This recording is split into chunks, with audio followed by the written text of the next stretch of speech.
Sir next comment hard sex చేయడం వలన అమ్మాయికి ఏమన్నా ప్రాబ్లమ్ అవుతుందా? ఎంత హార్డ్‌గా చేసినా అమ్మాయికి ఏం ప్రాబ్లమ్ ఉండదు. ఒకవేళ అమ్మాయి గనక నొప్పి అనంటే మీరప్పుడు ఆపేయాలి. ఆ నొప్పికి కారణం ఏంటో చూసుకోవాలి. యూజువల్‌గా అంతకుముందు డెలివరీస్ గానీ, సర్జరీస్ గానీ అయినప్పుడు ఒక్కొక్కసారి వాళ్ళ వెజైనాలో గూడా స్కారింగ్ ఉండొచ్చు. సో, ఆ స్కారింగ్ వల్ల నొప్పొస్తే ఉంటుంది. లేదా వాళ్ళకి ఏమైనా ఇన్ఫెక్షన్స్ ఉన్నప్పుడు గూడా నొప్పి రావచ్చు. బట్ అదర్‌వైస్ ఎందుకంటే పెనిస్ ఒక సాఫ్ట్ స్ట్రక్చరు, వెజైనా గూడా ఒక సాఫ్ట్ స్ట్రక్చరు. 2 సాఫ్ట్ స్ట్రక్చర్స్ వల్ల వాళ్ళకి ఎట్లాంటి ఇబ్బంది ఉండదు.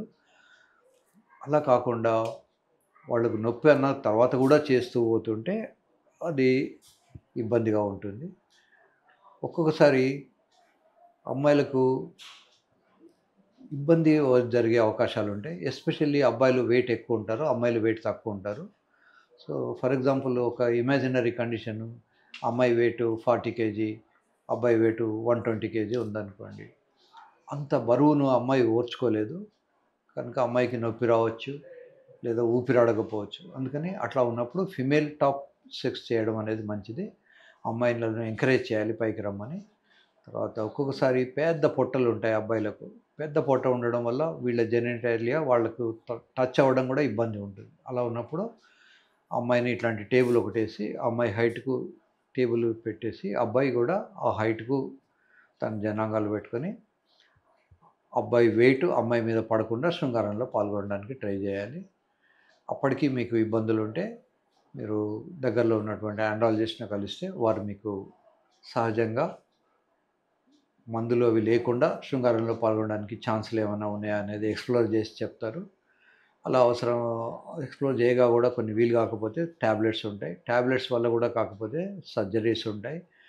చాలామందికి పొట్ట ఎక్కువ ఉండడం వల్ల జననాంగాలు టచ్ కూడా కావు. కనుక అబ్బాయిలు పొట్ట రాకుండా చూసుకోవాలి. ఒకవేళ ఆల్రెడీ పొట్ట వచ్చుంటే పొట్ట తగ్గించుకోవాలి. ఆ పొట్ట తగ్గించుకునే ఆపరేషన్ పేరు అబ్డామినోప్లాస్టీ అంటారు.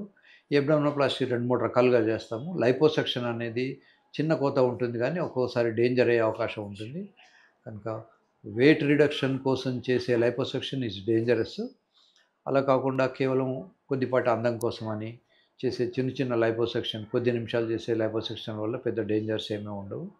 కనుక లైపోసక్షన్ గానీ, అబ్డామినోప్లాస్టీ గానీ ఏదైనా ఒకటి చేయించుకోవాలి.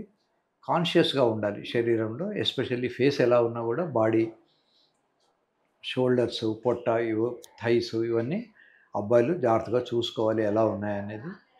సో, అబ్బాయిలు గనుక బట్టతల ఉంటే పెళ్ళికి ముందే ఆ అమ్మాయిలు రిజెక్ట్ చేస్తారు. వీడు అంకుల్‌లాగా ఉన్నాడంటారు.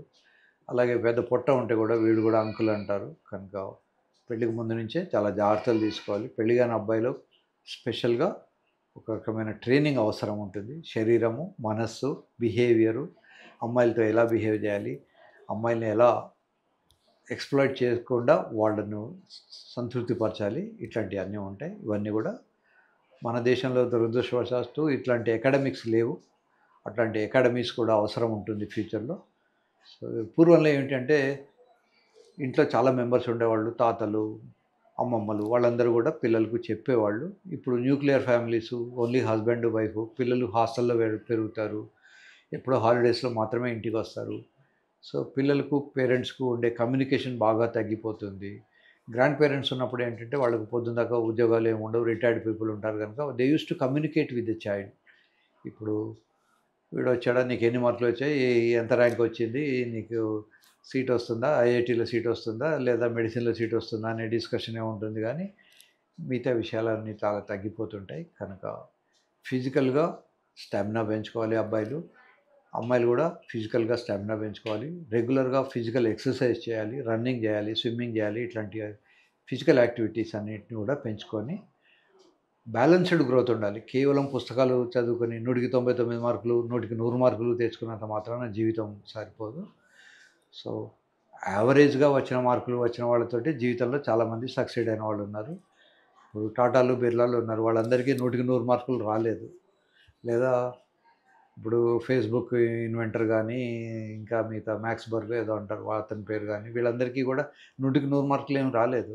సో, యావరేజ్ మార్కులే వచ్చుంటాయి. మీడియం మార్కులే వచ్చుంటాయి. కనుక మార్కుల మీద అత్యంత శ్రద్ధ పెట్టకూడదు. మార్కుల మీద శ్రద్ధ పెట్టుకోవడం కొంతవరకు అవసరం. కానీ బ్యాలెన్స్‌డ్ గ్రోత్ శరీరము, మనస్సు బిహేవియరు, సైకలాజికల్గా ప్రాబ్లమ్స్ రాకుండా అన్నీ కలిపి గ్రోత్ ఉండాలి.